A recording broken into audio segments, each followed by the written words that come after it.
নমস্কাৰ, আজি আমি কঁকালৰ বিষৰ এটা কাৰণ যাক আমি স্লিপ ডিস্ক বুলি কওঁ বা ডিস্ক লৰচৰ হোৱা বা আমি প্ৰলেপছ ডিস্ক বুলিও কওঁ। তো এই ডিস্ক প্ৰলেপছ বা ডিস্ক স্লিপ ডিস্কৰনো কাৰণসমূহ কি কি, ইয়াৰ লক্ষণসমূহনো কেনেকুৱা, কেতিয়া আপুনি ডক্টৰৰ তাতে যাব লাগিব, কেনেকুৱা ধৰণৰ পৰীক্ষা আমি কৰিব লাগিব, এক্সৰে কৰিব লাগিব নে আমি MRI কৰিব লাগিব, ইয়াৰ কেনেকুৱা ট্ৰিটমেণ্ট আছে, যে ফিজিঅ'থেৰাপি কৰিব লাগিব, আমি বেল্ট মাৰিব লাগিব নে নাই, আমি অপাৰেশ্যন কৰিব লাগিব নে মেডিচিন ল'ব লাগিব নে কিবা ইনজেকশ্যনছ ল'ব লাগিব। তো সেই বিষয়ে আমি অলপ বিতংভাৱে আমি কথা পাতিম আৰু কেনেকৈ আমি যাৰ হোৱা নাই কেনেকৈ আমি ভৱিষ্যতে এইটোক বাধা দিব পাৰিম। আহক, মই ডক্টৰ সন্দীপন শৰ্মা আৰু আমি আজি কথা পাতিম স্লিপ ডিস্কৰ ওপৰত, বা আৰু এটা নাম হ'ল লাম্বাৰ ডিস্ক প্ৰলেপছ বা লাম্বাৰ স্লিপ ডিস্ক, মানে কঁকালৰ যদি ডিস্কখন লৰচৰ হয়, সহজ ভাষাত যদি ক'ব যোৱা যায়। আমি চবেই জানো আমাৰ দেহত 206ডাল হাড় থাকে আৰু এই 206ডাল হাড়ৰ 33 টুকুৰা হাড় আমাৰ মেৰুদণ্ড অৰ্থাৎ ৰাজহাড়ডালত থাকে। আমাৰ মূৰৰ পিছফালৰ পৰা তলৰ পৰা একদম কঁকালৰ তললৈকে টোটেল 33 টুকুৰা হাড় থাকে, 33। ঠিক আছে, হাড়বিলাক আমাৰ এনেকুৱা হয়, মই ফটো লৈ আছোঁ সকলোৱে সহজভাৱে বুজি পোৱাৰ কাৰণে। এনেকুৱাকৈ হাড়বিলাক থাকে, 1 টুকুৰা হাড়, 2 টুকুৰা, 3 টুকুৰা, 4 টুকুৰা, 5 টুকুৰা, এনেকৈ টোটেল 33 টুকুৰা হাড় থাকে। আৰু এই হাড়বিলাক যাতে এটাৰ লগত এটা খুন্দা খায় বা ঘঁহনি খাই ক্ষয় নাযায়, তাৰ কাৰণে ভগৱানে কি দিছে, তাৰ মাজে মাজে একোটা কুচনজাতীয় বস্তু দিছে, মানে ধৰক শ্বক এবজৰ্ভাৰ টাইপৰ বস্তু, যাতে এটা এটাৰ লগত খুন্দা নাখায়। তো এই যে আপুনি নীলা নীলা বস্তুবিলাক দেখিছে, এইবিলাক হ'ল একোটা কুচনজাতীয় বস্তু। এইটো আপুনি দেখিছে, এইটো এটা, এইটো এটা, এইটো এটা, এইবিলাকক আমি কওঁ ডিস্ক বুলি। এই ডিস্কবিলাকৰ কাম হ'ল হাড়ৰ মাজত তেওঁলোকে প্ৰতিটো হাড়ৰ মাজে মাজে একোটা একোটা ডিস্ক আছে, একদম মূৰৰ পৰা আমাৰ কঁকালৰ তললৈকে। হয়, গতিকে ডিস্কো যদি প্ৰলেপছ বা ডিস্ক যদি আমি স্লিপ হ'ব লাগে, মূৰৰ পৰা কঁকাললৈকে য'তে ত'তে হ'ব পাৰে। আমি চাৰ্ভাইকেল ডিস্ক প্ৰলেপছ বুলি কওঁ, যদি আমাৰ ডিঙিৰ পিছফালে হয়, আৰু কঁকালত হ'লে আমি লাম্বাৰ ডিস্ক প্ৰলেপছ বুলি কওঁ। কিন্তু দেখা গৈছে 90% কেছেছত কঁকালৰ ডিস্কৰ প্ৰব্লেমটো মানুহে বেছিকৈ পায়, সেইকাৰণে আমি কঁকালৰ বিষয়ে আমি কথাটো পাতিম। আমি এদিন পিছত ডিঙিৰ পিছফালে হোৱা ডিস্কৰ প্ৰলেপছ বা ডিস্কৰ স্লিপৰ কথা আমি এদিন পাতিম। তো আমি গম পালোঁ হাড় কি বস্তু, হাড়ৰ মাজত ডিস্ক কি বস্তু আৰু ডিস্কৰ কি কাম আমি গম পালোঁ। কিন্তু কেতিয়াবা কি হ'ব পাৰে, কিছুমান কাৰণত, যেনেকৈ ইয়াত খাপে খাপে ধুনীয়াকৈ বহি আছে, মাজত ডিস্কবোৰ আছে, কেতিয়াবা সেই ডিস্কবোৰ জাগাৰ পৰা অলপ লৰচৰ হৈ যাব পাৰে। কেতিয়াবা কম লৰচৰ হ'ব পাৰে, কেতিয়াবা বেছি লৰচৰ হৈ যাব পাৰে। ঠিক আছে, তো কেতিয়াবা আমি মানে আৰ্লি ষ্টেজ বুলি ক'ব পাৰোঁ, কেতিয়াবা অলপ লেট ষ্টেজ বুলি ক'ব পাৰোঁ, যদি বেছিকৈ যদি কিবা কাৰণত ডিস্কখন লৰচৰ হয়। এই লৰচৰ হোৱাকৈ স্লিপ কৰা বুলি কওঁ। স্লিপ কৰিছে, আমি যে কওঁ ভৰিখন পিছল খালে, তো এজ ইফ এই বস্তুটো যদি লৰচৰ হৈ নিজৰ জাগাৰ পৰা ডিছপ্লেচ হৈ যায়, তো আমি ডিস্ক ডিছপ্লেচ হোৱা বুলিও কওঁ। তো কথাটো হ'ল ইয়াৰ কাৰণবোৰ কি কি। চাওক, ইয়াৰ কাৰণ প্ৰমুখ্যে 6টা, ভালকৈ মনত ৰাখিব। নাম্বাৰ 1 কাৰণ হ'ল, যদি আমাৰ ক'ৰবাত পৰোঁ, আমাৰ ইঞ্জুৰি হয়, চিৰিৰ পৰা আমি বাগৰি পৰিলোঁ, বাইকৰ পৰা পৰিলোঁ, ক'ৰবাত পিছল খাই পৰিলোঁ, এইটো হ'ল ইঞ্জুৰি। আমি যে ক'ৰবাত দুখ পাওঁ, আঘাত পাওঁ। ঠিক আছে। নাম্বাৰ 2, শকত মানুহবিলাকৰ কি হয়, তেওঁলোকৰ পেটৰ ওজনটোৰ কাৰণে কঁকালৰ হাড়ৰ ওপৰত খুব বেছি জোৰ পৰে। ঠিক আছে, শকত মানুহবিলাকৰ যেনেকৈ গাঁঠিৰ বিষ হয়, শকত মানুহবিলাকৰ যিবিলাকৰ মানে তেওঁলোকৰ ওজন বহুত বেছি, কঁকালৰ হাড়বিলাক বহুত বেছি তাতে লোড ল'ব লগা হয়। হয়নে নহয়? কাৰণ চাব, আপুনি যদি এটা ঘৰ বান্ধিছে, আপুনি তলত ফাউণ্ডেশ্যন কৰিছে যে মই 3 তলা বনাম ঘৰটো, আপুনি যদি তাত 5 তলা বনাই দিয়ে, অভিয়াছলি তাৰ যিবিলাক হাড়, মানে আমি যিটো ৰড বুলি কওঁ, খুঁটাবিলাকে নোৱাৰিব। আমাৰ দেহৰ এই খুঁটাবিলাক হ'ল আমাৰ, এই ৰডবিলাক হ'ল আমাৰ হাড়বিলাক। তো হাড়ৰ এটা কেপাচিটি থাকে। চ' শকত মানুহবিলাকৰ এই ডিস্ক প্ৰলেপছ বা স্লিপ ডিস্ক হোৱাৰ চান্সটো বহুত বেছি। তো আমি 2টা কাৰণ ক'লোঁ। 3 নম্বৰ হ'ল, যিবিলাক মানুহে এক্সাৰচাইজ নকৰে। কিয় এক্সাৰচাইজ নকৰালত মই কথাটো কৈ আছোঁ, চাওক। এক্সাৰচাইজ কৰিলে আপোনাৰ এই হাড়বিলাকৰ চাৰিওফালে যিবিলাক মাংসপেশী আছে, আমাৰ কঁকালৰ যিবিলাক মাংসপেশী আছে পিছফালে, আমি বেক মাছলছ বুলি কওঁ, সেইবিলাক ষ্ট্ৰং হয়। আমি ধৰক ব্যায়াম কৰিলে, প্ৰাণায়াম কৰিলে, য়োগা কৰিলে এইবিলাক ষ্ট্ৰং হয়। ষ্ট্ৰং হ'লে কি হয়, তাৰ ভিতৰত হাড়বিলাক থাকে, হাড়ৰ ওপৰত মাংসপেশীবিলাক থাকে। মাংসপেশীবিলাক যদি আমাৰ সবল হয় নহয়, তেতিয়া এই হাড়বিলাকৰ ওপৰত জোৰ নপৰে। মই আপোনাক কৈছোঁ, চাব, বিল্ডিং এটা যেতিয়া আমাৰ ছাদ এখন ৰাখিব লাগিব, তাত ৰডো থাকিব লাগিব আৰু চিমেণ্ট আৰু শিলৰ সেই প্ৰলেপবিলাকো থাকিব লাগিব। আমাৰ দেহৰ সেই চিমেণ্ট, শিল, বালিৰ মিশ্ৰণটো হ'ল আমাৰ মাংসপেশীবিলাক, আমাৰ ৰডবিলাক হ'ল আমাৰ হাড়বিলাক। ঘৰ এটা ভাল হ'ব লাগিলে হাড়বিলাকো মজবুত হ'ব লাগিব আৰু মাংসপেশীবিলাকো মজবুত হ'ব লাগিব। আৰু মাংসপেশী কেতিয়া মজবুত হ'ব? মাংসপেশী তেতিয়া মজবুত হ'ব যেতিয়া আমাৰ কঁকালৰ আমি এক্সাৰচাইজ কিছুমান কৰিম আমি ক'ম সেইবিলাক বেক ষ্ট্ৰেংথেনিং এক্সাৰচাইজ বুলি কয় মানে বেকৰ সবলীকৰণ এক্সাৰচাইজ ব্যায়াম কিছুমান কচৰৎ কিছুমান আমি কৰিম ঠিক আছে তো এক্সাৰচাইজ যিবিলাকে নকৰে তেওঁলোকৰ এইটো বেছি হোৱা দেখা যায় তাৰ বাহিৰে আপোনাৰ ধৰক যিবিলাকে মেইনলি আপুনি যদি কওঁ বহুত বাইক চলায় বা গাড়ী চলায় বেছি সময়ৰ কাৰণে তাৰ মাজত ৰেষ্ট নলয় কিন্তু চাওক যদি বাইকখন কমফৰ্টেবল হয় তেতিয়া কোনো আপত্তি নাই বা ৰাস্তাটো যদি ভাল হয় কিন্তু দেখিছে যে ৰাস্তাটো বেয়া স্পীড ব্ৰেকাৰ আছে বহুত বেছি জাম্পিং হয় তেতিয়া কি হ'ব এই হাড়বিলাকৰ মাজত এনেকৈ জাম্পিং হৈ থাকিব ন তো এটা এটালত খুন্দা খাই থাকিব ততকৈ সেই খুন্দাত কেতিয়াবা ডিস্কখন ওলাই গুচি আহিব তো সেইটো এটা কাৰণ তাৰ বাহিৰে যদি কওঁ বয়সৰ লগত হোৱা বয়সৰ লগত আমি জানো যে হাড়বিলাক দুৰ্বল হৈ আহিব তাৰ পৰা কেলছিয়ামবিলাক ওলাই যাব যেনেকৈ ধৰক বয়সৰ লগত আপোনাৰ চকুৰ দৃষ্টিশক্তি যাব আপোনাৰ কাণেৰে আহিলে নুশুনা হ'ব তো অভিয়াছলি আপোনাৰ হাড়বিলাকো দুৰ্বল হ'ব আপুনি জানে যে বয়সীয়াল মানুহ যদি একেটা মানে ছাপ'জ একেটা জেগাৰ পৰা এজন সৰু ল'ৰা এটা পৰিলে আৰু বয়সীয়াল মানুহ এটা পৰে বয়সীয়াল মানুহজনৰ হয়তো হাড় ভাঙি যাব সৰু ল'ৰাজনৰ হয়তো নাভাঙিবও পাৰে কাৰণ তেওঁলোকৰ হাড়বিলাক থুনুকা হৈ যায় তো সেইটো এটা কাৰণ তেতিয়াও এই ডিছৰ প্ৰব্লেম হ'ব পাৰে তাৰ বাহিৰে যিবিলাক সুষম আহাৰ নাখায় ছাপ'জ তেওঁলোকে ভিটামিন ডিযুক্ত খাদ্য নাখায় তেওঁলোকে কেলছিয়াম জাতীয় বস্তু নাখায় তেতিয়া হাড়বিলাক দুৰ্বল হৈ যাব তেতিয়া ডিস্কখন ওলাই আহিব পাৰে তাৰ বাহিৰে আকৌ যদি যিবিলাকে দেখা গৈছে স্মকিং কৰে খুব বেছি স্মকিং কৰে তেওঁলোকৰ দেখা গৈছে এই বনৰ যিটো ঘনত্ব মানে হাড়ৰ যিটো ঘনত্ব আমি বন ডেঞ্চিটি বুলি কওঁ এইটো বহুত পৰিমাণে কমি যায় তো স্মকিংটো এভইড কৰিব লাগে ঠিক আছে তো বেছিকেলি চবতকৈ ইম্পৰ্টেণ্ট কথা এইকেইটা তাৰ বাহিৰে আৰু এটা কথা আছে যিবিলাক মানুহে নিজৰ পজিশ্যনটো ভালকৈ মেইনটেইন নকৰে মই কি বুজাই চাওক শুৱতে কিবা কিবিকৈ শুব এই মুৱাদি মানে সেই মুৱাদি শুব বেকাকৈ শুব পেটত হেঁচা দি শুব হা চকীখনত বহিব ষ্ট্ৰেইট হৈ নবহিব সদায় য'ত বহিব বা থিয় হ'ব সদায় আৰ্মিবিলাক যেনেকুৱা একদম নিজৰ পিঠিখন আৰু কঁকালখন চিধা কৰিব লাগে আমি এনেকৈ হালি যাওঁ তেতিয়াই কষ্ট পায় ঠিক আছে বিল্ডিং এটা যদি তাৰ ছাপৰ্টত থাকিব লাগে খুঁটাবিলাকত থাকিব লাগে আমি সদায় তেওঁলোকে বহুত মেজাৰমেণ্ট কৰে ইঞ্জিনিয়াৰবিলাকে যাতে বেকা হৈ গ'লে কিন্তু সি বাগৰি পৰিব ভাঙি পৰিব সদায় চিধা হৈ থাকিব লাগিব খুঁটাবিলাক তেনেকৈ আপোনাৰ মেৰুদণ্ডডাল সদায় চিধা কৰি ৰাখিব চেষ্টা কৰিব লাগে আমি সেইটো নকৰোঁ আমি চিধাকৈ বহি থাকিব লাগে আমি বাইকত যাওঁ গাড়ীত যাওঁ আমি অফিচত বহি থাকোঁ স্কুলত বহি থাকোঁ আমি হালি সম্ভৱ কৰি হালি বহিব নালাগে আৰু নেক্সট এটা ইম্পৰ্টেণ্ট কথা হ'ল যিটো চবতকৈ ইম্পৰ্টেণ্ট কাৰণ যিটোৰ কাৰণে মেক্সিমাম মানুহৰ ডিছৰ প্ৰব্লেম হয় সেইটো মই আপোনাক কওঁ আমি যেতিয়া মাটিৰ পৰা বস্তু এটা তোলোঁ আমাৰ এটা বেয়া স্বভাৱ আছে আমি কি কৰোঁ আমি কঁকালখন হালি পেলাই তোলোঁ মানে আমি ফাৰ্ষ্টটো কঁকালত হওঁ সেইটো হ'ব নালাগে আমি কি কৰিব লাগে আমি বহিব লাগে আঁঠুটো ভাঁজখিনি মাটিত বহিব লাগে যেনেকৈ পায়খানা কৰাৰ মানুহবিলাক বহে তেনেকৈ বহিব লাগে বহি পেলাই বস্তুটো টানিব লাগে উঠাব লাগে মাটিৰ পৰা কিন্তু আমি কি কৰোঁ আমি আঁঠুটো ভাঁজ নকৰোঁ আমি থিয়ক কঁকালখন ভাঁজ কৰি দিওঁ সেই বস্তুটো বহুত বেয়া আপুনি বহি লওক বহি পেলাই বস্তুটো তোলক নবহি পেলাই আমি যদি ডাইৰেক্ট কঁকালখন ভাঁজ কৰি পেলাই বস্তু তুলিব চেষ্টা কৰে সেইটো খুব বেয়া যিটো ফৰৱাৰ্ড বেণ্ডিং কৰোঁ তো মেইনলি এইকেইটা কাৰণ বুজি পালে কাৰণ আমি জানিব লাগিব কাৰণ জানিলে আমি তাক বাধা দিব পাৰিম আমি যদি নাজানো বোলে এনে হৈছে বহুতে কিন্তু কঁকালৰ বিষটো নেগলেক্ট কৰে কিন্তু মই এটা কথা কওঁ যিবিলাক মানুহ অনলাইন আছে প্ৰায় 50% মানুহৰ কিন্তু অলৰেডি ডিস্কৰ প্ৰব্লেম আছে কথাটো হ'ল তাৰে 70% মানুহে কিন্তু কোনো লক্ষণ দেখা নাপায় সেইটো বহুত দৰকাৰী হয় দেখা গৈছে যে লক্ষণ দেখাবৰ কাৰণে ডিস্কখন বেছি লৰচৰ হ'ব লাগিব কম লৰচৰত দেখা নাপায় এতিয়া ধৰক কিছুমানে ভাবি আছে মোৰতো ডিস্ক একো প্ৰব্লেম হোৱা নাই মই কঁকালৰ বিষ নাই মইনো কিয় ভিডিঅ'টো শুনো মইনো কিয় জানিব লাগে কিন্তু আপোনাৰ অলৰেডি ষ্টাৰ্ট হৈ গৈছে এনেকুৱা কোনো মানুহ নাই যাৰ জীৱনত এবাৰ হ'লেও ডিস্কৰ প্ৰব্লেম বা কঁকালৰ বিষ নহ'ব কিন্তু কথাটো হ'ল তেওঁলোকৰ চিমটম দেখুওৱা নাই এটা সময়ত গৈ লাহে লাহে চিমটম দেখা আৰম্ভ হ'ব লক্ষণ দেখুওৱা আৰম্ভ হ'ব তাতকৈ আজি আপুনি জানি লওক তেতিয়া ভৱিষ্যতে আপোনাৰ সেইবিলাক প্ৰব্লেম নহয় সেইটো এটা কথা ক'লোঁ এতিয়া লক্ষণবোৰ কি লক্ষণবিলাক জেনেৰেলি কি হয় দুটা ভাগত ভাগ কৰিব পাৰোঁ এটা হ'ল যদি কঁকালৰ হাড়ৰ কাৰণে যদি বিষটো হয় মানে ডিস্কখন ওলাই অহাৰ কাৰণে কি হ'ব কঁকালৰ বিষ হ'ব সন্মুখৰ পিনে হালিলে বিষটো বাঢ়ি যাব কেতিয়াবা টোপনিত বাগৰ সলাব লাগিলে বিষটো বাঢ়ি যাব থিয় দি থাকিব অসুবিধা হ'ব পাৰে কেতিয়াবা বহি থাকিব অসুবিধা হ'ব পাৰে কেতিয়াবা থিয় বহি থাকিব পাৰে কিন্তু অলপ খোজ কঢ়াৰ পিছত ৰৈ যাব লাগে যেন কিবা এটা কোব মাৰি দিছে পিছফালেৰে তেনেকুৱা লাগিব পাৰে তো এইবিলাক হ'ল লক্ষণ আৰু এটা লক্ষণ হয় যেতিয়া এই ডিস্কখন যিখন মই কুচন বুলি কৈছোঁ হাড়ৰ মাজত ইমানখিনি ডিছপ্লেচ হৈ যায় যদি তাৰ এই যে ফুটাবিলাক দেখিছে নহয় ইয়াৰ পৰা এই ফুটাবিলাকেৰে আমাৰ স্পাইনেল নাৰ্ভছ আমাৰ নাৰ্ভবিলাক ওলাই আহে যিবিলাক নাৰ্ভে আপোনাৰ ভৰিখন কণ্ট্ৰল কৰে কাৰণ আমাৰ ব্ৰেইনৰ আমি জানো যে আমাৰ ব্ৰেইন দি চব কণ্ট্ৰল হয় তো ব্ৰেইনৰ পৰা ভৰিখন কণ্ট্ৰল হ'ব লাগিলে কি এই ফুটাবিলাকেৰে সেই নাৰ্ভবিলাক আহে চাৰ্কিটবিলাকৰ সেই তাঁৰবিলাক ওলায় গতিকে কেতিয়াবা কি হ'ব পাৰে সি ইমানখিনি এতিয়া নৰ্মেলি এনেকৈ থাকিব লাগে কিন্তু ই যদি আগবাঢ়ি আহে তেতিয়া কি হ'ব ইয়াৰ মাজত থকা নাৰ্ভডাল ভিতৰত নাৰ্ভডাল হেঁচা দিব, যেনেকৈ এইটো আগবাঢ়ি আহিছে, এই নাৰ্ভডাল হেঁচা দি দিব, বুজি পাইছে? যদি ডিস্কখন লাগাতকৈ বেছি গুচি আহে আৰু সি কি কৰিব, নিজৰ জেগা এৰিলে সি বেলেগৰ জেগা এটা ল'ব লাগিব, সেই বেলেগৰ জেগাটো কাৰ, নাৰ্ভৰ জেগা।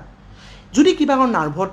লাগিলে তেতিয়া কিন্তু অকণমান কথাটো বেয়া হয়, তেতিয়া বেমাৰটো অলপ আগবাঢ়ি যায়, তাক আমি নাৰ্ভ ৰুট কম্প্ৰেশ্যন বুলি কওঁ। তেতিয়া অলপ লক্ষণবিলাক চেঞ্জ হৈ যায়। কি হ'ব, যিখন ভৰিৰ নাৰ্ভডাল চেপা খায় সেইখন ভৰি তেতিয়া বিহটো কঁকালৰ পৰা ভৰিলৈকে নামি যাব, ভৰি আঙুলিলৈকে যাব, কেতিয়াবা ভৰিৰ ডিমাটো খামুচ মাৰি ধৰিব, ভৰিখন জিন কৰিব, ভৰিখন তত নোহোৱা হৈ যাব পাৰে, ভৰিখন জ্বালা পোৰা কৰি থাকিব পাৰে, অসহ্য বিষ হ'ব পাৰে, কাৰণ এইটো এতিয়া হাড়ৰ বিষ হৈ থকা নাই, এতিয়া এইটো নাৰ্ভত পৰি গৈছে। তো এই বস্তুটো দৰকাৰী। তো কঁকালৰ বিষৰ কাৰণে ভৰিও বিষাব পাৰে। বহুতে কি কৰে, বহুত চিকিৎসা কৰে, নাৰ্ভৰ চিকিৎসা কৰে, কিন্তু আচল কাৰণটো কিন্তু কঁকালত, গুৰিটো থাকে কঁকালত, গতিকে কঁকালৰ ট্ৰিটমেণ্টটো কৰিব লাগিব। এনে নাৰ্ভৰ ইনজেকশ্যন লৈ নাৰ্ভৰ ঔষধ খাই ভাল নাপায় কিন্তু। তো আমি এইটোক ছায়াটিকা হোৱা বুলি কওঁ, এইটো এটা ছায়াটিকা, এই বেমাৰটোৰ নাম। তো লাম্বাৰ ডিস্ক প্ৰলেপছ বা কঁকালৰ হাড় লৰচৰ হোৱা, মানে কঁকালৰ ডিস্কখন লৰচৰ হোৱাৰ এটা কমপ্লিকেশ্যন হ'ব পাৰে ছায়াটিকা। আৰু ছায়াটিকা হ'লে বিষটো কঁকালত নাথাকি লাহে লাহে লাহে লাহে ভৰিত বিষটো নামি যাব। এতিয়া আমাৰ কি পৰীক্ষা কৰিম, ডক্টৰ তাতে যাম। আৰু শুনক, সদায় আৰ্লি ষ্টেজত যাব, বেমাৰটো বাঢ়িব নিদিব, কাৰণ যদি বেমাৰটো মানে বেছি বাঢ়ি যায় ন, তেতিয়া অপাৰেশ্যন কৰিবলগীয়া হয়। গতিকে অপাৰেশ্যনৰ ছাকচেছ ৰেট আজিকালি বেয়া নহয়, মোৰ দেন 70% আজিকালি ছাকচেছ হয়। আগতে ইমান ভাল নাছিলে, এতিয়া কিন্তু মডাৰ্ণ প্ৰযুক্তিবিদ্যাত সৰু সৰু ফুটা কৰি ধুনীয়াকৈ একদম কি কওঁ আৰু মিনিমেলি ইনভেচিভ চাৰ্জাৰী বুলি কয়, একো বেছি কাটা চিঙা নকৰে, ধুনীয়াকৈ এণ্ডস্কপিক চাৰ্জাৰী কৰি সেই ডিস্কখন, যিখন আমি আহিম কি কি অপাৰেশ্যন কৰে, যিখন ডিস্ক ওলাই গৈছে ডিস্কখন অকণমান কাটি লৈ আহে, যাক আমি মাইক্ৰ' ডিস্কেক্টমি বুলি কওঁ, মানে ডিস্কখন কাটি দিছে আৰু। আমি আহিম পিছত, ট্ৰিটমেণ্টত আহিম আৰু আমি পিছত ক'ম। ডক্টৰ তাতে গ'ল, ডক্টৰ তাতে গৈ পেলাই আপুনি কি কয়, যেতিয়া এনে কঁকালৰ বিষ বা কঁকালৰ বিষটো নামি আহি ভৰিৰ পিনে আপোনাৰ গৈ আছে, তেতিয়া আপুনি ডক্টৰে প্ৰথম এখন এক্সৰে কৰিব দিব পাৰে। কিন্তু কি, কঁকালৰ বিষত যদি আপুনি যদি পৰি পেলাই হৈছে তেতিয়া কথাটো বেলেগ, যে পৰি গৈছে আপুনি, কিন্তু আদাৰৱাইজ নিজে নিজে আৰম্ভ হোৱা কঁকালৰ বিষত কিন্তু এক্সৰেখন কৰি সিমান এটা লাভ নহয়। মানে মেক্সিমাম কেচেছত কি হয়, এক্সৰেখন নৰ্মেল আহে। আমি কৰিব লাগিলে ডাইৰেক্টলি আচলতে MRI এখন কৰিব লাগে, চিটি স্কেন কৰিও লাভ নাই। বেষ্ট যদি আমি কওঁ যে ইনভেষ্টিগেশ্যন, বেষ্ট পৰীক্ষা কি হয় কঁকালৰ বিষৰ কাৰণে, তেতিয়াহ'লে ক'ব লাগিব, যদি ভাঙা চিঙা হোৱা নাই পৰি পেলাই, যদি চিম্পল আমাৰ এনে নিজে নিজে লাহে লাহে ক্ৰনিক হৈছে, দীঘলীয়া হৈছে কঁকালৰ বিষটো, তেতিয়া MRI is the best investigation for low' back ache, কঁকালৰ বিষৰ কাৰণে। ঠিক আছে, তো আমি এখন MRI কৰিব লাগিব। MRI কৰিলে আমি গম পাম যে কোনটো লেভেলত, যেনেকৈ লাম্বাৰ যিটো ৰিজন, মানে কঁকালত 5 টুকুৰা হাড় থাকে, L1, L2, L3, L4, L5, এনেকুৱা 1, 2, 3, 4, 5, 5 টুকুৰা। তো কোনটো লেভেলত আপোনাৰ ডিস্কখন লৰচৰ হৈছে, কোনটো লেভেলত আপোনাৰ নাৰ্ভ চেপা খাইছে নে খোৱা নাই, কিমান খাইছে, অপাৰেশ্যন লাগিব নে নালাগে, এইখিনি আমাক MRI ক'ব পাৰিব। ঠিক আছে, তাৰ বাহিৰে আহিলে এতিয়া আমি আহোঁ যে ডক্টৰে গম পালে যে আপোনাৰ ডিস্ক প্ৰলেপছ হৈছে, মানে ডিস্ক শ্লিপ হৈছে, তো আপুনি এতিয়া কি কৰিব, মানে ট্ৰিটমেণ্ট কি কৰিব। প্ৰথমে কি কৰে, যেতিয়া খুব বেছি পেইন হৈ থাকে নহয়, তেতিয়া বেলেগ একো ট্ৰিটমেণ্ট নাই, চিম্পল ৰেষ্ট ল'ব লাগে, মিনিমাম 3 দিনৰ কাৰণে একদম ৰেষ্ট, মানে বিচনাত থাকিব লাগিব, খালি পায়খানা কৰিব যাব আৰু খাব যাব, আৰু তাৰ বাহিৰে একো কৰিব নোৱাৰে। সন্মুখৰ পিনে হালা একদম বন্ধ, আৰু বেল্ট এডাল মাৰিব দিব। বেল্টডাল কিন্তু প্ৰথম 5-6 দিনৰ কাৰণে, পিছত বেল্টডাল মাৰি থাকি কিন্তু লাভ নাই, বৰঞ্চ পিছত যদি দীঘলীয়াকৈ বেল্টডাল মাৰি থকা যায়, দেখা গৈছে বেছি প্ৰব্লেমেই হয়। তো বেল্ট তেতিয়া মাৰিব লাগে ডক্টৰৰ পৰামৰ্শ অনুযায়ী, যেতিয়া বিষটো খুব বেছি থাকে আৰু ষ্টাৰ্টিং হয়। তো আপুনি ৰেষ্ট ল'ব লাগিব, বেল্ট মাৰিব লাগিব, দৰকাৰ হ'লে আপুনি পেইন কিলাৰ ল'ব লাগিব, হয়, পেইন কিলাৰ ইনজেকশ্যনো ল'ব পাৰে, তেনেকুৱা বহুত ধৰণৰ আইবুপ্ৰফেন, ডাইক্ল'ফেনাক, এচিক্ল'ফেনাক, এনেকুৱা কিছুমান পেইন কিলাৰ আছে। তাৰ বাহিৰে আমি কি কৰোঁ, যাতে তাৰ ওচৰৰ মাংসপেশীবিলাক ৰিলেক্স হৈ যায়, ধৰা অলপমান ঢিলা হৈ যায়, যাতে টানি নধৰে মাচলটো, তাৰ কাৰণে মাচল ৰিলেক্সেণ্ট কিছুমান ব্যৱহাৰ কৰোঁ। কিছুমান পেইন কিলাৰত চাব পিছফালে লিখা থাকিব M আৰু R, তো সেইবিলাক কি হয়, মাচল ৰিলেক্সেণ্ট, মানে কি মাংসপেশীটো ৰিলেক্স কৰিছোঁ, যাতে হাড্ডিবিলাকৰ ওপৰত, কাৰণ আমি জানো ইয়াৰ চাৰিওফালে মাচুলবিলাক আছে, এই মাচুলবিলাক ৰিলেক্স কৰি দিলে হাড্ডিটোৰ ওপৰত সেই এক্সট্ৰা টানটো নপৰে, সেই হাড্ডিটোৱে মাচুলটোৱে মাংসপেশীটো হাড়টোক টানিব নোৱাৰে, চ' মাচুল ৰিলেক্সেণ্ট দিয়া যায়। তাৰপিছত কি কৰিব পাৰে, তাৰপিছত যদি দেখিছে যে নাই ৰেষ্ট লৈও কমা নাই, বা পেইন কিলাৰ খাই আছে, পেইন কিলাৰটো বেছি দিন খাব নোৱাৰে, মেক্সিমাম 3 বা 5 দিন খাব লাগে, তাতকৈ পেইন কিলাৰ খালেতো কিডনি এফেক্ট কৰিব, তেতিয়া কি কৰিব পাৰে ডক্টৰজনে, ইনজেকশ্যন দিব পাৰে। যিটো জাগাত ছাপ'জ এইখন ডিস্কখন কিবা ওলাই আহিছে, ইয়াত এটা ইনজেকশ্যন দিব, জেনেৰেলি ষ্টেৰইড ইনজেকশ্যন হয়, কঁকালৰ পিছফালেদি ইনজেকশ্যনটো দিব, এনেকুৱা নৰ্মেল হাতত লোৱা ইনজেকশ্যন নহয়, য'ত ডিস্কখন লৰচৰ হৈছে তাতে ইনজেকশ্যনটো দিব আপোনাৰ। ঠিক আছে, আৰু সেইটো কেনেকৈ দিব, আল্ট্ৰাছ'নোগ্ৰাফিক আপোনাৰ গাইডেঞ্চত দিব মানে আল্ট্ৰাছাউণ্ড মেচিনটো লৈ পেলাই যাতে ভুল জেগাত নপৰে সেইটো এনে ব্লাইণ্ডলি নকৰে জেনেৰেলি এনে বেজি এটা দি দিলোঁ তেনেকৈ নকৰে ধুনীয়াকৈ আল্ট্ৰাছাউণ্ড মেচিনত চাব আৰু ধুনীয়াকৈ নিডিলটো সোমাই দিব পিছফালে বেজিটো সোমাই দিব তো এইটো এপিডুৰেল ইনজেকশ্যন বুলি কয় তাত আমি ষ্টেৰইড ব্যৱহাৰ কৰোঁ কেতিয়াবা তাতেও বহুতখিনি ৰিলিফ পোৱা দেখা যায় তাৰ বাহিৰে আমি যদি কওঁ নেক্সট কি হ'ব যদি এইবিলাকত ভাল পোৱা নাই কেতিয়াবা নাৰ্ভৰ পেইনৰ কাৰণে আমি প্ৰিগেবালিন গাবাপেণ্টিন এনেকুৱা কিছুমান নাৰ্ভৰ মেডিচিনো ব্যৱহাৰ কৰিব লগা হয় নাৰ্ভৰ জিন জ্বালা পোৰা এইবিলাক কমাবৰ কাৰণে কেতিয়াবা আকৌ কি কৰিব লগা হয় আপোনাৰ ইমান বেছি বিষ হয় মৰ্ফিন জাতীয় ঔষধো ব্যৱহাৰ কৰিব লগা হয় মৰ্ফিন বহুত পাৱাৰফুল পেইন কিলাৰ হয় আপুনি বজাৰত গ'লেতো কিনিব নোৱাৰে যেতিয়ালৈকে আপুনি ডক্টৰৰ প্ৰেছক্ৰিপশ্যন নাথাকে এইটো আপুনি কিনিব নোৱাৰে ডক্টৰৰ প্ৰেছক্ৰিপশ্যন লৈহে কিনিব পাৰে তো মৰ্ফিন জাতীয় ঔষধো কেতিয়াবা ব্যৱহাৰ কৰিব লগা হয় যেতিয়া আপোনাৰ এইবিলাক অপিঅইডছ বুলি কয় নাৰ্কটিক্স বুলি কয় বহুত কাঢ়া হয় সেইবিলাকৰ কাম গতিকে সেইটোও কেতিয়াবা দিব লগা হয় শেষত গোটেই কৰি যদি ভাল পোৱা নাই আপুনি চব কৰিলে আপুনি ৰেষ্ট ল'লে আপুনি বেল্ট মাৰিলে আপুনি ইনজেকশ্যন ল'লে আপুনি পেইন কিলাৰ খালে নাৰ্ভৰ ঔষধ খালে আপুনি ইভেন কঁকালতো ইনজেকশ্যন ল'লে ষ্টিল কমা নাই তেতিয়া চাৰ্জাৰীৰ কাৰণে যাব লাগিব তো চাৰ্জাৰী ভয় কৰিব নালাগে বহুতে ভয় কৰে চাৰ্জাৰীত বেয়া হৈ যায় নহয় ভাল চাৰ্জনে যদি কৰে নিউৰ' চাৰ্জনে কৰে ভালকৈ পৰামৰ্শ লওক লাগা হ'লে আপোনাৰ কেতিয়াবা যদি ডাউট থাকে আপুনি দুজন ডক্টৰৰ পৰামৰ্শ ল'ব কেতিয়াবা এজনে যদি অপাৰেশ্যন কৰিব দিয়ে এজনে যদি নিদিয়ে গতিকে দুয়োজনে যদি দিয়ে তেতিয়া গম পাব যে আপোনাৰ আচলতে অপাৰেশ্যনৰ সঁচাকৈ দৰকাৰ আছে আপুনি এজন নিউৰ'লজিষ্টকো দেখাব পাৰে ভাল বহুত আছে গুৱাহাটী ডিব্ৰুগড় বহুত জেগাত আছে পাব আজিকালি নগাঁৱতো পাব আৰু এজন নিউৰ' চাৰ্জন দুয়োকে সুধিব যে ছাৰ বা বাইদেউ মোৰ অপাৰেশ্যনটো সঁচাকৈ দৰকাৰ এনে নহয় কাৰণ চাওক অপাৰেশ্যনটো নালাগে বুলি নেগলেক্ট কৰিলে যদি কিবা কাৰণত সেই ডিস্কখন বেছি ওলাই আহে কেতিয়াবা ভৰিখন পেৰালাইচিছো হৈ যাব পাৰে তো সেইকাৰণে কি কৈছোঁ মই সদায় বস্তুটো জানিব লাগে ভয় খাব নালাগে সদায় মই কিয় এইবিলাক ভিডিঅ' কওঁ যে আপোনালোকে যাতে সোনকালে ট্ৰিটমেণ্টটো লয় বেমাৰ চব ইজি হয় কোনো বেমাৰে ডাঙৰ নহয় গতিকে যদি কি হয় নাৰ্ভডাল যদি ইমান বেছিকৈ চেপা খাই যায় যদি নাৰ্ভডাল বিকল হৈ যায় মই কৈছোঁ ব্ৰেইনৰ পৰা অহা এইবিলাক কাৰেণ্টৰ তাঁৰডাল যদি একদম হেঁচি পেলাই ছিঙি দিয়ে তাঁৰডাল তেতিয়া কি হ'ব তেতিয়াতো ভৰিখনে তত নোপোৱা হৈ যাব ভৰিখন দুৰ্বল হৈ যাব গতিকে সেই বস্তুটো খুব ইম্পৰ্টেণ্ট হয় তো আপুনি যদি দেখিছে যে ট্ৰিটমেণ্টত ভাল পোৱা নাই আপুনি আকৌ ডক্টৰক দেখাওক এখন MRI কৰক যদি দৰকাৰ হয় আপুনি এটা চাৰ্জাৰী কৰাব লাগিব কি চাৰ্জাৰী কৰে জেনেৰেলি আমি যিটো কওঁ মাইক্ৰ' ডিস্কেক্টমি কৰা বুলি কয় ঠিক আছে তাত কি হয় যিটো বস্তু ওলাই আহিছে সেইখিনি অকণমান বাহিৰ কৰি দিয়া যায় কিন্তু চাওক চব অপাৰেশ্যনে কমপ্লিকেশ্যন থাকে গলব্লাডাৰ অপাৰেশ্যনৰ দৰে সৰু অপাৰেশ্যনতো কেতিয়াবা কমপ্লিকেশ্যন হয় নে নহয় অপেন হাৰ্ট চাৰ্জাৰীতো কমপ্লিকেশ্যন হয় কিন্তু দিন যোৱাই মিনি ছাকচেছ ৰেটটো বহুত বাঢ়ি থাকে আগতে এনেকুৱা আছিল যদি 10টা অপাৰেশ্যন কৰে 5টাৰ ভাল হয় 5টাৰ নৰ্মেল বা বেয়া হয় কিন্তু আজিকালি মোৰ দেন 70% ছাকচেছ ৰেট হয় আজিকালি ভয় কৰিব লগা কথা নাই আজিকালি অপাৰেশ্যনবিলাক খুব ভালকৈ কৰে ডক্টৰবিলাকে মইতো মেডিচিনৰ ডক্টৰ মই চাৰ্জাৰী ডক্টৰ নহয় গতিকে তেওঁলোকে সেই বিষয়ত তেওঁলোকে বিতংভাৱে ক'ব পাৰিব যিবিলাক নিউৰ' চাৰ্জন আছে মই এদিন পাৰিলে এজন ভাল নিউৰ' চাৰ্জন গুৱাহাটীৰ মই ইয়াত লাইভ আনাম আৰু আপোনালোকক ইয়াৰ অপাৰেশ্যনৰ বিষয়ে অলপ ক'ম ঠিক আছে আজি মই বেছিক কথাখিনি কৈছোঁ আমি অপাৰেশ্যনলৈ কিয় যাওঁ আমি আগতে যদি ভাল কৰি দিব পাৰোঁ এক্সাৰচাইজ ব্যায়াম কৰি ন এক্সাৰচাইজটো একদম লাষ্ট মানে এটা ৰিজৰ্ট লাষ্ট এটা হেৰি আমাৰ উপায় গতিকে এক্সাৰচাইজো মানে হেৰিটো অপাৰেশ্যনটো গতিকে আপোনাৰ অপাৰেশ্যনলৈকে ডাইৰেক্ট এতিয়া কথা চিন্তা কৰিব নালাগে তাৰ বাহিৰে আপোনাৰ নেক্সট কথা কওঁ মই যে কৈছোঁ কঁকালৰ বিষৰ অকল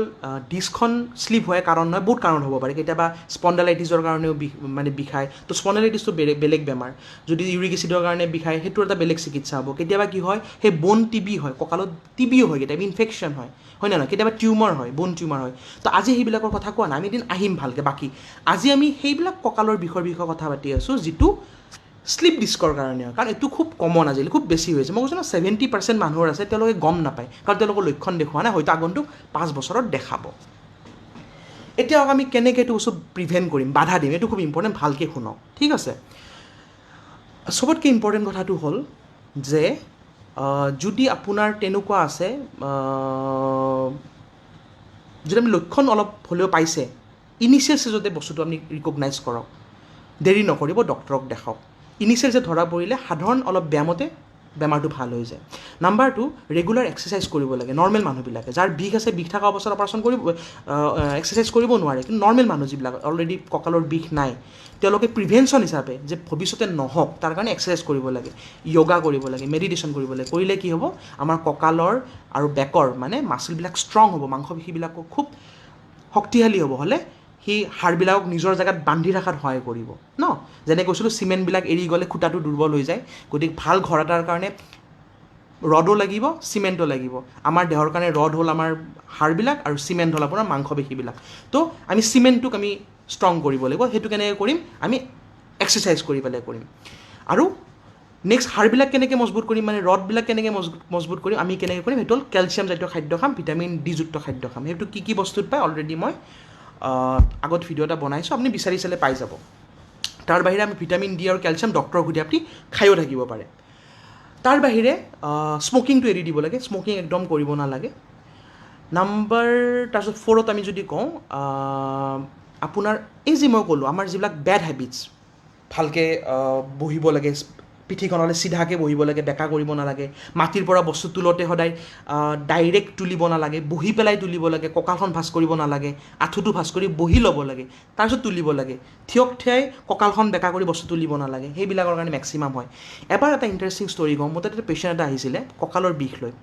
বহুত MRI বহুত কিবা কিবি কৰিছে একো নোলাই কঁকালৰ বিষটো নকমে মই চালোঁ তেওঁ মানে বহুতে অকণ বেকাকৈ বহি আছে মই যেতিয়া তেওঁক বিচনাত উঠালোঁ দেখিলোঁ তেওঁৰ পকেটত মস্ত ডাঙৰ মানি বেগ এটা কাগজ পাতি হয়তো কইন ৰাখিছে মানে ATM কাৰ্ড পেন কাৰ্ড ৰাখিছে এইখিনি ইমান মোটা হয় ফলত কি হয় এটা ছাইডত আপোনাৰ কঁকালৰ তলত হেৰিটো আছে মানি বেগটো আছে সেইকাৰণে কি হৈছে যিটো এটা বেলেঞ্চ মেইনটেইন হ'ব লাগে নহয় এইটো বেকা হৈ আছে মানে এইটো যিহেতু এটা মানে বহাৰ সময়ত কি হয় তেওঁক বেকাকৈ বহা যায় সদায় কাৰণ এই যিটো মানি বেগটোৰ কাৰণে এটা সৰু কথা আমি বহুত ডাঙৰ কথা ভাবোঁ কঁকালৰ বিষত এটা সাধাৰণ মানি বেগ এটা ডাঙৰ মানি বেগ এটা কাৰণ এটা ছাইডত লোৱা নাই এটা ছাইডত লৈছে পকেটত ফলত এটা অলপ দাং খাই আছে তো এইটো খুব ইম্পৰ্টেণ্ট হয় তো তেওঁক মই সাধাৰণ কৰোঁ যে আপুনি মানি বেগটো এনেকৈ নল'ব আগ পকেটত লগ নল'ব চাৰ্টৰ পকেটত লওক তাৰপিছত তেওঁৰ বিষ নাই এইটো ইম্পৰ্টেণ্ট বহুতে কি কৰে বহুত হেভি বেগ এটা লৈ লয় এটা ছাইডত কান্ধত লৈ পেলাই এনেকৈ বেকা হৈ যাই থাকে তেনেকুৱা নহয় আপোনাৰ যদি কঁকালৰ বিষৰ মানে কি হয় চাওক আমাৰ যিটো তোলাচনীত যেনেকৈ বেলেঞ্চ হৈ থাকিব লাগে আপুনি যদি এটা ছাইডত তেনেকৈ ওজন লৈ যাই থাকে নহয় তেতিয়া কি হ'ব আপোনাৰ ৰাজহাড়ডাল বেকা হৈ যাব সি এলাইনমেণ্টটো মেইনটেইন কৰিব নোৱাৰিব আমি যদি পিছফালে নৰ্মেল স্কুলত যোৱা ল'ৰা ছোৱালীবিলাকৰ যদি বেগ এটা লওঁ ন বেকত আমি বেগটো লওঁ পিছফালে যদি বেগটো লওঁ তেতিয়া দুই চাইডে সমানে ভৰটো পৰিব তেতিয়া আপোনাৰ কঁকালৰ বিষ নহয় তো এইবিলাক সৰু কথা আমি মন কৰিব লাগিব ঠিক আছে চ' সেইটোৱে কথা সদায় ডক্টৰৰ পৰামৰ্শ লওক আৰু বিষ হৈ থকাৰ সময়ত হেৰি নকৰে এক্সাৰচাইজ নকৰে বিষটো কমাৰ পিছত ডক্টৰে ফিজিঅ'থেৰাপি দিব এদিন মই ফিজিঅ'থেৰাপিৰ ওপৰত ভিডিঅ' এটা বনাম ভাল ফিজিঅ'থেৰাপিষ্ট এজনক আপোনাক মই কাৰণ সেইবিলাক মুখেৰে ক'লে বুজি নাপাব সেইটো দেখাব লাগিব আমি এটা পেচেণ্ট লৈ পেলাই ধুনীয়াকৈ কেনেকৈ কৰিব লাগে সেইটো মই কৈ দিম বাকী শোৱাৰ সময়ত বিচনাৰ যিটো গাদীটো কুশ্যনটো বহুত ঢিলাও হ'ব নালাগে বহুত টাইটো হ'ব নালাগে বহুত ঢিলা কুশ্যনত মানে যদি শোৱা যায় তেতিয়াও কঁকালৰ কাৰণে ভাল নহয় তাৰ বাহিৰে যে কঁকালৰ বিষটো থাকে আপোনাৰ এটা কাম কৰিব পাৰে আপোনাৰ চিধা হৈ যেতিয়া শুই থাকিব নহয় আপোনাৰ আঁঠুৰ তলেৰে এটা গাৰু সোমাই থৈ দিব পাৰে আঁঠুৰ তলেৰে কঁকালৰ তলেৰে নহয় তেতিয়া কি হ'ব আপোনাৰ ধুনীয়া কঁকাল আৰু ভৰি এটা লেভেলত থাকি যাব ঠিক আছে এইটো ইম্পৰ্টেণ্ট আপুনি শুব ধুনীয়াকৈ মূৰটো গাৰুত থাকিব গাটো থাকিব কঁকালখন থাকিব ঠিক আপোনাৰ যদি আঁঠুৰ দুটাৰ তলেৰে এটা গাৰু সোমাই থৈ দিব তেতিয়া বহুতখিনি দেখা গৈছে ৰিচাৰ্চত আপোনাৰ বিষটো কমি যায় ঠিক আছে ৰেগুলাৰ এক্সাৰচাইজ কৰক নিজৰ বেক মাছলছ কঁকালৰ মাছলবিলাক টাইট কৰক ষ্ট্ৰং কৰক বেয়া যিবিলাক হেবিটছ যিবিলাকৰ কাৰণে কঁকালৰ বিষ হয় এইবিলাক বাদ দিয়ক আৰু মোৰ যদি ভিডিঅ'টো ভাল পাইছে সেইটো শ্বেয়াৰ কৰক থেংক ইউ